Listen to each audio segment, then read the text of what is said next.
The great hall of the Interstellar Military Academy was filled with light from 1,000 floating orbs. The station called Covenant Prime hung in the darkness of space, far from any sun, and so its builders had created their own stars to light its corridors.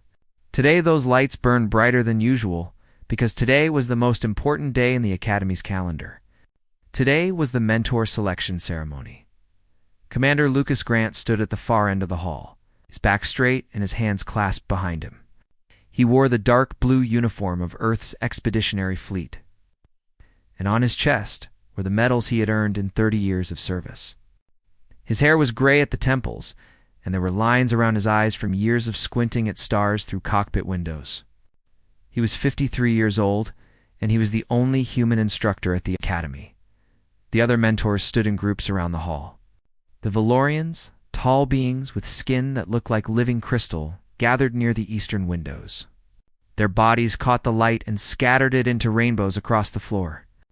They were known throughout the galaxy for their intelligence and their cold logic.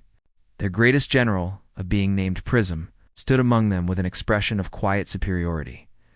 The Crothians occupied the center of the hall. They were massive creatures, each one standing over 8 feet tall, with thick-scaled skin and arms that could bend metal. They were warriors born, and their mentors wore the scars of 100 battles with pride.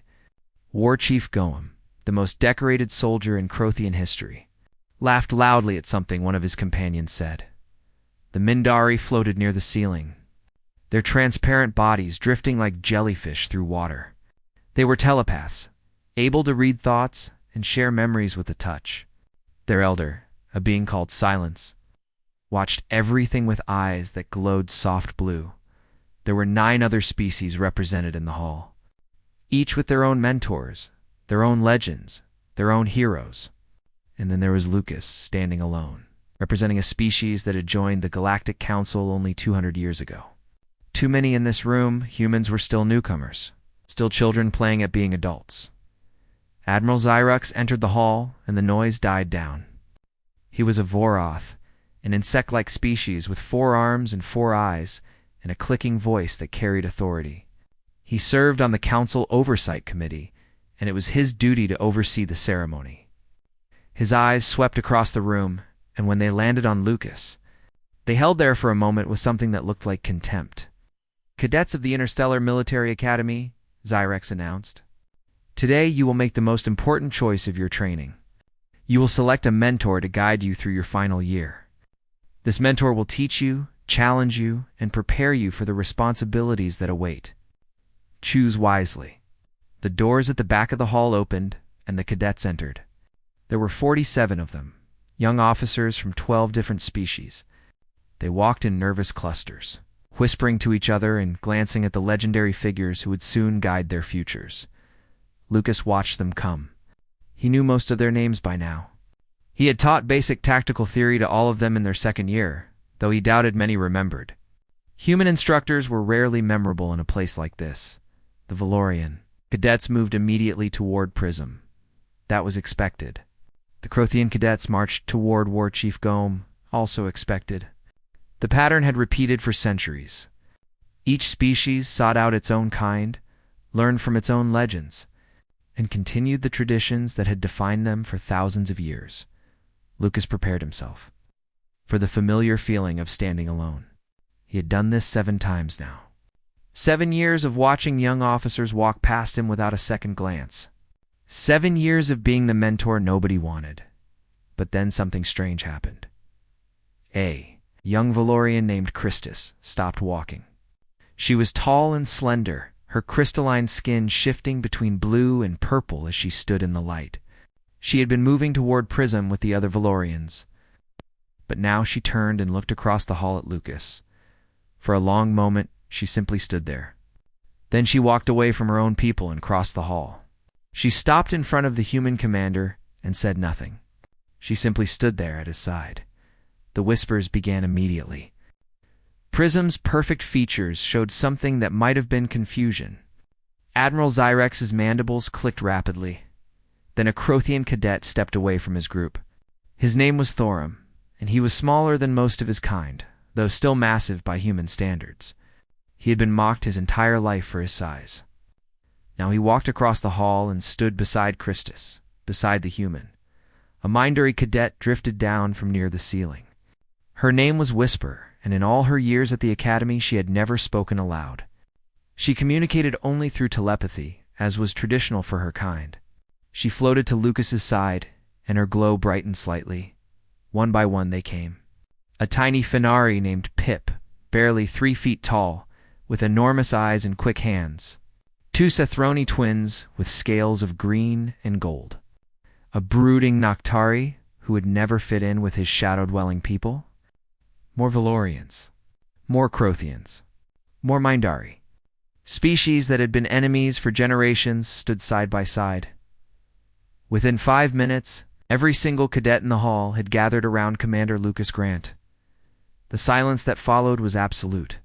The legendary mentors stood abandoned, their centuries of glory suddenly meaningless. Admiral Xerix looked as if he might choke on his own tongue. The floating lights seemed to dim, as if even they were shocked.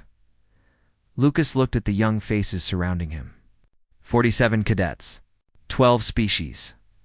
All of them had chosen him, a human, over the greatest heroes their civilizations had ever produced. "Why?" he asked. His voice was quiet, but in the silence, it carried to every corner of the hall, Christus answered. Her voice was like wind chimes in a gentle breeze. "I have watched you for 3 years, Commander. I have seen how you treat the cadets who struggle. I have seen how you speak to the ones everyone else ignores. The other mentors see species. They see Valorians or Crothians or Mindari. They see categories and expectations and limitations." She paused and her skin shifted to a warm golden color. "You see us? You see individuals? You see potential that has nothing to do with what we are and everything to do with who we might become." Alaram spoke next, his deep voice rumbling like distant thunder. "My people say I am too small to be a true Crothion. War Chief Gome has never once looked at me without disappointment in his eyes. But you, Commander, you told me once that the size of a warrior's heart matters more than the size of his fists. I have never forgotten that." Whisper did not speak aloud, but her telepathic voice touched everyone in the room. It was soft and warm and full of something that felt like hope. "You are the only instructor who has ever asked me what I think instead of simply reading my thoughts. You gave me a choice. You gave me privacy. You gave me respect." One after another, the cadets shared their reasons. Small moments of kindness that Lucas had forgotten. Words of encouragement that he had not realized anyone was listening to. Actions that he had considered simple decency, but that had meant everything to young people far from home. Struggling to find their place in a galaxy that seemed to have already decided what they were worth, Admiral Xerix finally found his voice. "This is highly irregular. The selection ceremony has traditions, protocols. This cannot be allowed to stand." Lucas met the admirals for eyes without flinching. "With respect, Admiral, the tradition is that cadets choose their mentor. They have chosen. Unless you intend to tell them their choice is invalid," the challenge hung in the air. Xyrex's mandibles clicked furiously, but he said nothing more. To invalidate the selection would be to admit that the ceremony was nothing but theater, that the choices had always been predetermined. Even he was not willing to do that in front of so many witnesses. The other mentors began to file out of the hall. Some looked angry. Some looked confused. A few looked thoughtful, as if they were seeing something they had never noticed before. Lucas turned to his cadets. His unlikely family of 47 young officers from 12 worlds. He did not know what the future would bring. He did not know what challenges awaited them. But he knew one thing with absolute certainty. Everything was about to change. 3 days after the selection ceremony, Lucas received a message from the Council Oversight Committee. The words were polite, but the meaning was clear. He was to follow the standard curriculum exactly as written. He was not to introduce any human philosophies or teaching methods.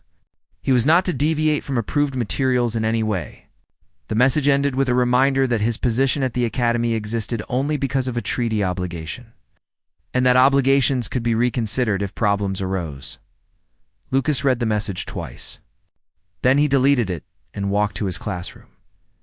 The room was large and circular, designed for lectures to hundreds of students.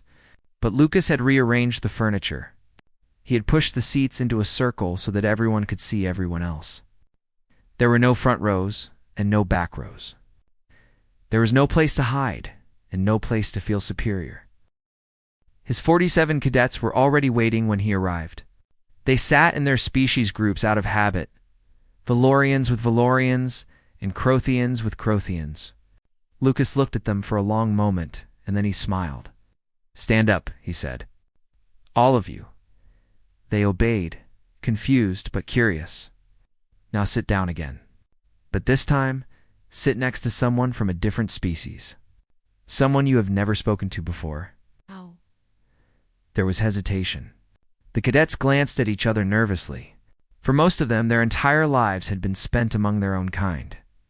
The academy separated species into different dormitories, different dining halls, different recreation areas.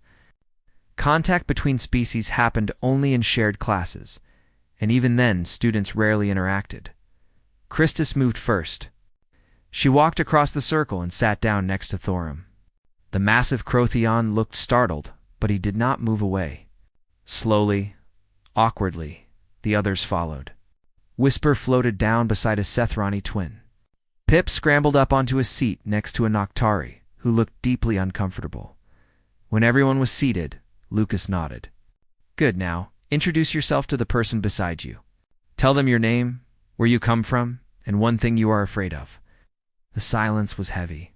In most galactic cultures, admitting fear was considered shameful. Warriors did not speak of weakness. Leaders did not show doubt. To confess fear was to invite contempt. "I will go first," Lucas said. He pulled a chair into the circle and sat down among them. "My name is Lucas Grant. I come from a small town called Madison, in a country called Wisconsin, on a planet called Earth, and I am afraid of failing you. I am afraid that I will not be good enough to teach you what you need to know. I am afraid that one day you will face a situation I did not prepare you for, and you will suffer because of my failures." The cadets stared at him. No instructor had ever spoken to them like this. No authority figure had ever admitted to being afraid of anything. Thorum spoke next. His voice was quieter than usual, almost gentle. "My name is Thorum of Clan Vega. I come from the mountains of Kroth where the wind never stops blowing. I am afraid that I will never be strong enough to make my father proud. He wanted a son who would become a great warrior, and instead, he got me." The Sethrani twin beside Whisper went next. Her name was Vera, and she was afraid of being separated from her sister forever. Her sister Nina admitted the same fear moments later. The Noctari named Shadow confessed that he was afraid of the light. Not because it hurt his eyes, but because it made him feel exposed and vulnerable. One by one they spoke. 47 cadets sharing fears they had never told anyone. Fear of failure. Fear of loneliness. Fear of disappointing their families. Fear of being ordinary in a galaxy that seemed to value only the extraordinary. By the time the last cadet finished speaking, something had changed in the room. The invisible walls between species had cracked. These were not Valorians and Crothians and Mindari anymore. They were young people, all of them scared. All of them trying to find their way. Lucas let the silence hold for a moment before he spoke again. "The Council wants me to teach you tactics and strategy.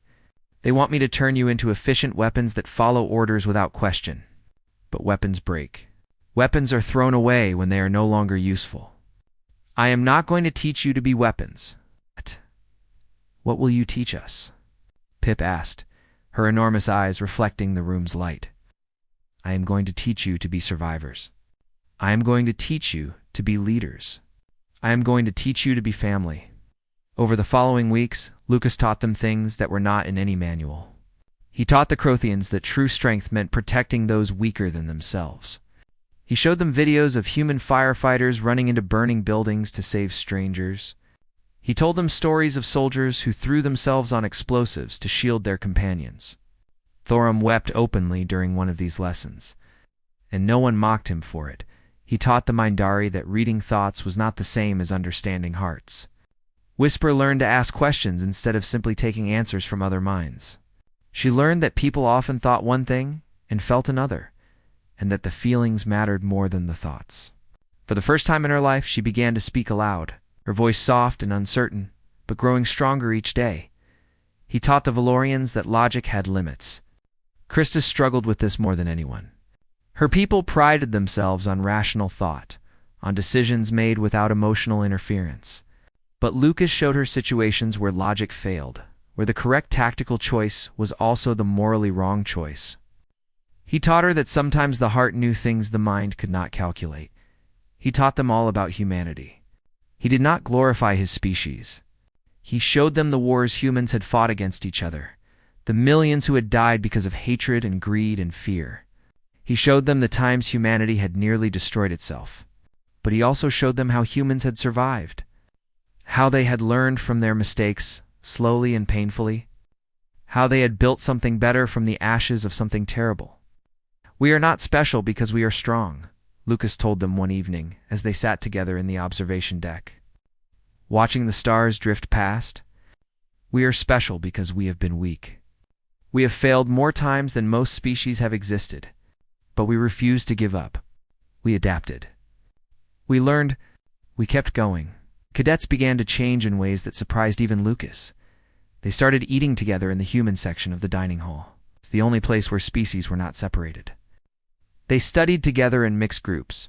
They laughed together at jokes that crossed cultural boundaries. Thorum and Christus became unlikely friends. The massive warrior and the crystalline scholar, spending hours in conversation about philosophy and combat and the meaning of honor. Whisper began teaching the others basic telepathy, sharing surface thoughts and emotions in ways that brought them closer together. Shadow learned to tolerate the light when his new friends were beside him. Pip discovered that her small size made her perfect for tasks that larger species could not perform, and she stopped seeing herself as lesser.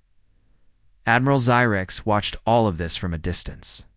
His reports to the council grew longer and more alarmed with each passing week. He wrote about dangerous human influence. He wrote about the breakdown of proper species boundaries. He wrote about a threat to galactic stability that was growing. In the heart of the academy itself, the council read his reports and began to make plans. But in the classroom, in the dining hall, in the observation deck, Lucas and his cadets knew nothing of this.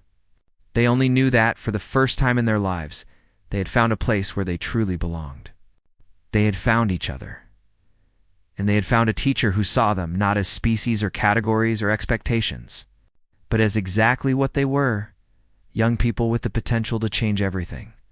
The summons came at the darkest hour of the station's night cycle. When the artificial lights dimmed to simulate evening and most of the academy slept, Lucas was in his quarters reading an old book from Earth. Collection of poetry his daughter had given him before he left for this assignment 7 years ago. He had not seen her since then.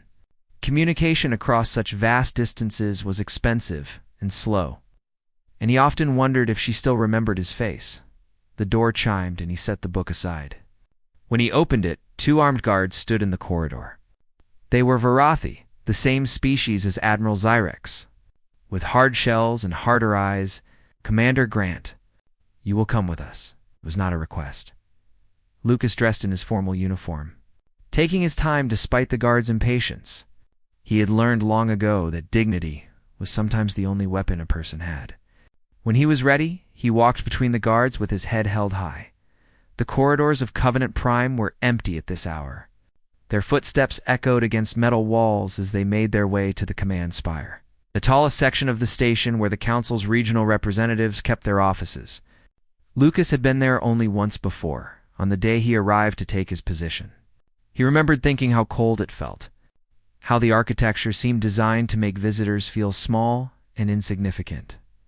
Tonight it felt even colder. Armed soldiers from 5 different species lined the corridor leading to the main chamber. Lucas recognized Crothians and Valorians and Mindari among them. These were not Academy guards. These were Council enforcement troops, kind that were sent when the Council wanted to make a point. Admiral Zyrox waited at the end of the corridor. His 4 eyes gleamed with satisfaction, and his mandibles clicked in what Lucas had learned to recognize as pleasure. Behind him stood 3 other figures in the robes of council judges. This was not just an interrogation. This was a trial. Commander Lucas Grant of Earth Zyrex announced, his clicking voice echoing through the chamber. You stand accused of crimes against galactic stability. You have violated direct orders from the Oversight Committee. You have introduced dangerous and unauthorized teaching methods. You have deliberately worked to undermine the proper separation of species that has maintained peace for 3,000 years. Lucas stood in the center of the chamber. Surrounded by judges and guards and accusers, he felt very alone in that moment, very far from home. But he did not let it show on his face. I taught cadets to work together, he said calmly. I taught them to see each other as individuals rather than as representatives of their species. If that is a crime, then I am guilty. You admit it? One of the judges asked, sounding surprised. I admit to teaching. I admit to caring about my students. I do not admit that these things are wrong. Sirach stepped closer, his armored body casting a shadow over Lucas. You do not understand what you have done, human. The galaxy is not like your little world. We have 1,000 species with 1,000 histories of conflict. The only thing that prevents constant war is order, structure, each species knowing its place and staying in it. You mean each species being too divided to challenge the Council's authority? Lucas replied. The silence that followed was dangerous. Lucas knew he had said too much, but he found that he did not care. He was tired of pretending. He was tired of watching young people be sorted into boxes and told that the boxes were all they could ever be. Zyrex's mandibles clicked rapidly. You see, this is exactly the kind of dangerous thinking that humans bring wherever they go. You have been in the galaxy for 2 centuries, and already you are trying to tear down what took us millennia to build. What you built is a prison, Lucas said. A prison where the bars are invisible, and the prisoners do not even know they are trapped. You keep species apart, so they cannot unite against you. You teach them to distrust each other, so they never realize that the real enemy is the system itself. One of the judges leaned forward. These are treasonous words, Commander. They're true words. And truth is only treason when it threatens those in power. Xerox raised one of his forearms and the guards moved closer. Enough. Commander Lucas Grant, you are hereby relieved of your position at the Interstellar Military Academy. You will be transported to the border station at Nexus 7, where you will be held until your government can retrieve you. Your cadets will be reassigned to proper mentors and will undergo re-education to correct the damage you have done. Lucas felt something cold settle in his chest. Not fear for himself, but fear for them. For Christus and Thorum and Whisper and all the others who had trusted him, they would be separated. They would be taught that everything they had learned was wrong. They would be broken down and rebuilt into the obedient, divided soldiers the Council wanted. They will resist, Lucas said quietly. Xyrox made a sound that might have been a laugh. They are children. They will do as they are told, as all children eventually do. Your little experiment in unity will be forgotten within a year. Within 5 years, no one will even remember your name. The guards took hold of Lucas's arms, but he did not struggle. He looked directly at Zyrex with eyes that held no fear, only a deep and steady certainty. You are making a mistake, Admiral. Not because of what you are doing to me. I am one man, and one man can be silenced easily enough. Your mistake is in what you are underestimating. And what is that? Them, my cadets. You think they are children who will fall back into line when I am gone? But I have spent months teaching them to think for themselves. I have taught them that they are stronger together than apart. I have shown them what they can become when they stop accepting limits that others place upon them. Xerox leaned close, his breath hot and sour against Lucas's face. Pretty words. But words do not matter when you are locked in a cell 1,000 light years from here. Take him away. The guards pulled Lucas toward the door. He did not resist. He walked with the same dignity he had shown when he entered, his back straight and his eyes forward. But as he passed through the doorway, he allowed himself one small smile. Zyrex did not see it, and that was good. Because if the Admiral had seen that smile, he might have realized that Lucas was not worried. He might have realized that this had been expected. He He might have realized that even now, as Lucas was being led away to imprisonment, a message was traveling through channels the Council did not know existed. A message that would reach 47 young officers who had been taught to think and to act and to never accept injustice quietly. A message that simply said, "It has begun." The guards led Lucas to a holding cell in the lower levels of the command spire. The door closed behind him with a heavy sound that echoed in the small space. He sat down on the narrow bed and looked up at the ceiling. Somewhere above him, his cadets were waking up. Somewhere above him, they were learning what had happened to their teacher. And somewhere above him, the Council was about to discover what happened when you underestimated the students of a human. Lucas closed his eyes and waited. He did not have to wait long. Christus was the first to receive the message. She had been sleeping when her personal device lit up with a coded signal, a pattern of lights that Commander Grant had taught her weeks ago. At the time, she had thought it was simply an interesting exercise in human encryption methods. Now she understood it had been preparation for this exact moment. She decoded the message in seconds. 2 words appeared on her screen. "It has begun." Her crystalline heart began to beat faster. She dressed quickly and moved through the darkened corridors of the Valorian dormitory. Within minutes, she had gathered the other Valorian cadets from their beds. They followed her without question, trusting her completely. The abandoned cargo bay on the station's lower level had been their secret meeting place for months. Commander Grant had shown it to them early in his training, a forgotten space where old equipment gathered dust and no security cameras watched. They had spent many evenings there, talking and laughing and building bonds that crossed every boundary the Council had created. Tonight the cargo bay filled quickly. Thorum arrived with the Crothian cadets, their heavy footsteps echoing in the metal space. Whisper floated through an air vent with the Mindari, their soft glow providing the only light until someone found the old power switches. Pip led the Finari through maintenance tunnels that only someone her size could navigate. Shadow brought the Noctari through paths of darkness that no other species could travel. Within an hour, all 47 cadets stood together in the cargo bay.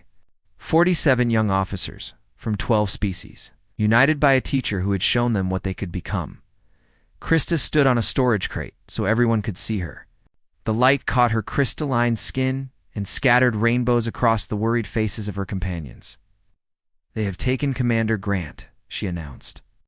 "He is being held in the detention level of the command spire. At dawn, he will be transported to Nexus 7, a border station where he will be imprisoned until Earth's government can negotiate his release. That could take years. That could take forever." Thorum's massive hands clenched into fists.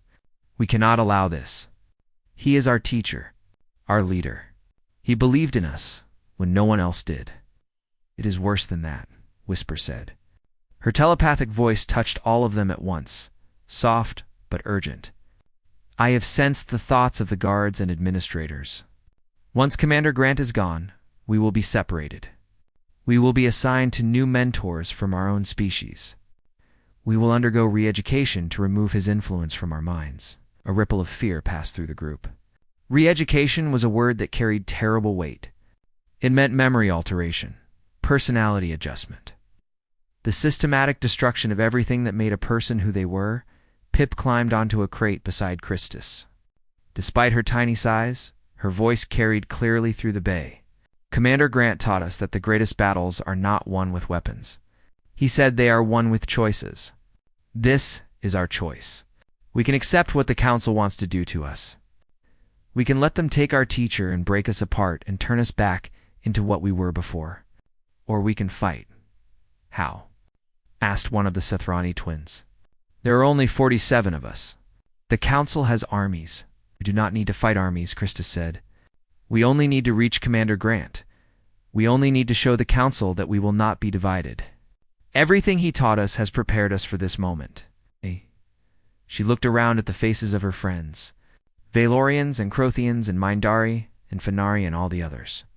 A few months ago, they had been strangers, separated by walls of tradition and prejudice that had stood for thousands of years. Now they were family. "The Mindari can cloud the thoughts of guards," Christus continued. her mind working through the problem with the logic her species was famous for. The Crothians can disable security systems with their strength. The Valorians can calculate patrol patterns and find the optimal path. The Fenari can access areas through ventilation systems that larger species cannot reach. The Noctari can move through shadows unseen. Elmas. She paused and her skin shifted to a determined shade of deep blue. Alone, each of us has limitations. Together, we have none. This is exactly what Commander Grant was trying to teach us. This is our chance to prove that we understood. The plan came together quickly. Each species contributed what they did best. Whisper reached out with her mind and located the guards along their route. She mapped their positions and shared them with everyone through a telepathic link that connected all 47 cadets into a single network of awareness. They moved through the station like ghosts. The Mindari went first, their mental powers gently pushing guards to look the other way or to suddenly feel the need to check a different corridor. The Noctari followed, slipping through shadows to unlock doors from the inside. The Fenari crawled through vents and disabled alarm systems from access panels too small for anyone else to reach. When they encountered obstacles that could not be bypassed quietly, the Crothian stepped forward. Thorum disabled 3 guards in the space of a breath, his movements precise and controlled. He did not hurt them badly. Commander Grant had taught him that true warriors protected life whenever possible. Even the lives of enemies, the Valorians guided everything, their minds calculating probabilities and adjusting the plan in real time as conditions changed. Christus led them through the maze of corridors with confidence born from perfect logic and something else. Something Commander Grant had taught her to trust. Her instincts. They reached the detention level faster than anyone had expected. Only 4 guards stood between them and the cell where Commander Grant was held. Whisper touched their minds, and they slumped peacefully to the floor. Lost in pleasant dreams, Christus approached the cell door. Through the small window, she could see Commander Grant sitting calmly on the bed inside, as if he had been expecting them all along. She opened the door, and he looked up at her with a small smile. "You came," he said simply. "Did you doubt we would?" "Never, not for a moment." He stood and looked past her at the 47 young faces crowded in the corridor. Valerians with glowing skin, Crothians with scarred hands, Mindari floating like beautiful ghosts, Fenari with clever eyes, all of them looking at him with trust and love and determination. "I told them they were underestimating you," Lucas said softly. "What do we do now, Commander?" Thorum asked. "We can get you to a shuttle. We can escape the station before anyone knows you are gone." Lucas shook his head. "No. Running would prove them right. Running would make us criminals and fugitives. We are not going to run." "Then what?" Pip asked. Lucas looked at his cadets, the family he had built from strangers, and his smile grew wider. "We are going to do something much more dangerous than running. We are going to walk into the council chamber and show them exactly what unity looks like." The cadets exchanged glances. It was insane. It was impossible. It was exactly the kind of plan that only a human would think of. It was perfect. "Follow me," Lucas said, and he walked out of his cell toward whatever waited above. 40-7 cadets followed without hesitation. The council chamber had not seen an uninvited visitor in 600 years. The massive doors were designed to inspire fear in those who approached them. Rising nearly 50 feet high and covered in carvings that depicted the history of galactic civilization, wars and treaties and conquests stretched across their surface, a reminder that the council had ruled for millennia and would rule for millennia. More, the guards at those doors were the best in the galaxy. Selected from a dozen species for their skill and loyalty, they had trained for years to protect this sacred space from any threat. They were not prepared for 47 cadets walking toward them with a human commander at their head. The first guard raised his weapon and opened his mouth to issue a challenge. Whisper touched his mind before a single word could escape. He blinked, confused, and stepped aside. The second guard moved to block the path, but Thorum was already there, gently taking the weapon from his hands and setting it on the floor. "We are not here to hurt anyone," Lucas said calmly. "We are here to speak." The doors opened, and they walked through. The council chamber was a vast circular room with seats. Rising in tiers around a central floor, representatives from over 100 worlds sat in those seats, summoned for an emergency session that Admiral Zyrex had called to discuss the human problem. They had expected to debate the fate of one troublesome instructor. From a minor species, they had not expected that. Instructor to walk through the doors with an army of cadets behind him, Admiral Zyrex leaped to his feet, his mandibles clicking so rapidly they sounded like a swarm of angry insects. Guards, seize them. They are criminals and traitors. But the guards at the inner doors hesitated. They saw 47 young officers from 12 different species standing together, united in a way that had never been seen before. They saw Valorians beside Crothians, Minari beside Finari, ancient enemies standing as brothers and sisters. Something about that sight made them pause. Lucas walked to the center of the chamber floor, his cadets forming a protective circle around him. He looked up at the assembled representatives, hundreds of eyes from dozens of species, all staring down at him with shock and confusion and fear. "I am Commander Lucas Grant of Earth," he announced. His voice was calm, but it carried to every corner of the vast room. "I was arrested tonight for the crime of teaching young soldiers to see past their differences. I was accused of spreading dangerous ideas because I showed my cadets that loyalty and compassion and trust matter more than species or politics." He gestured to the young officers surrounding him. "Look at them. Really look at them. Valorians standing beside Crothians, who their ancestors fought for centuries. Mindari protecting Finari, who their people once enslaved. Noctari standing in the light beside Sathrani, who their kind has avoided for generations. 12 species united not by force or fear, but by choice." The chamber was silent. Even Zyrex had stopped his clicking. "This is what you fear," Lucas continued. "This is what you tried to destroy. Not because it threatens peace, but because it threatens your power. You have kept the galaxy divided for 3,000 years because division is easy to control. 1,000 species fighting among themselves will never think to question the council that rules over them all." The Supreme Chancellor sat in the highest seat of the chamber. She was ancient, her species one of the oldest in the galaxy, and her body was draped in robes that shimmered with colors that had no names in human language. She had watched empires rise and fall. She had seen countless challenges to council authority, but she had never seen anything quite like this. "Bold words, human," she said. Her voice was like wind through deep caves, old and powerful and patient. But words alone cannot change 3,000 years of history. What is it that you actually want? Revenge for your arrest? Power for yourself? What do all revolutionaries want in the end? Lucas shook his head. "I want neither revenge nor power. Those are the desires of the old way, the way that has failed the galaxy for too long. I want only one thing, and what is that? I want you to watch." On his signal, the cadets stepped forward one by one. Each of them spoke clearly and firmly, stating their name, their species, and their intention. Christus spoke first. "I am Christus of the Valorian Crystal Houses. I will not return to my homeworld as the Council demands. I will not submit to re-education. I choose to stand with my brothers and sisters from other worlds." Thorum followed. "I am Thorum of Clan Vega on Croth. My people say I am too small to be a true warrior. But I have learned that size does not make a warrior. Heart does. I stand with those who have shown me the meaning of true strength." Whisper spoke aloud for perhaps the 10th time in her life, her voice carrying clearly through the chamber. "I am Whisper of the Mindari Collective. My people communicate through thought, not words. But Commander Grant taught me that speaking aloud is its own form of courage. I choose to use my voice. I stand with my family." One by one, they declared themselves. 47 cadets from 12 species, each one rejecting the path the Council had chosen for them.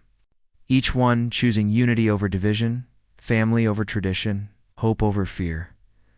When the last cadet had spoken, Lucas addressed the Council again. "They will not be re-educated. They will not be separated. They will form the first integrated military unit in galactic history. serving not any single government, but the principles that bind them together.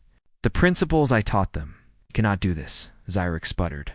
His composure had cracked, and something like fear showed through. The treaties forbid integrated units. The laws prohibit species from serving together in this way. This is illegal. This is treason. This is impossible. Then change the treaties, Lucas said simply. Rewrite the laws. Or watch as every young officer who hears about what happened here today follows in their footsteps. You can arrest us. You can execute us. You can make us martyrs. But you cannot stop what has already begun. He paused and looked directly at the Supreme Chancellor. The galaxy is changing. It will change with you or without you. The only question is whether you will be remembered as the leaders who embraced that change or the ones who were swept away by it. The silence stretched for a long moment. Representatives whispered to each other. Xerox looked around desperately for support that was not coming. The guards remained motionless, uncertain of what to do. The Supreme Chancellor finally laughed. It was an unexpected sound, warm and genuine, and it echoed through the chamber like music. The humans, she said to the assembly, warned us this would happen when we admitted them to the council 2 centuries ago. They said they had a tendency to cause trouble wherever they went. Her ancient eyes fixed on Lucas with something that looked almost like respect. They did not mention you would cause trouble that was actually worth having. She raised her hand and the chamber fell silent once more. A vote will be held. The question before the council is whether to authorize the formation of an integrated military unit under the command of Lucas Grant, of Earth. Comprised of volunteers from any species who wish to serve,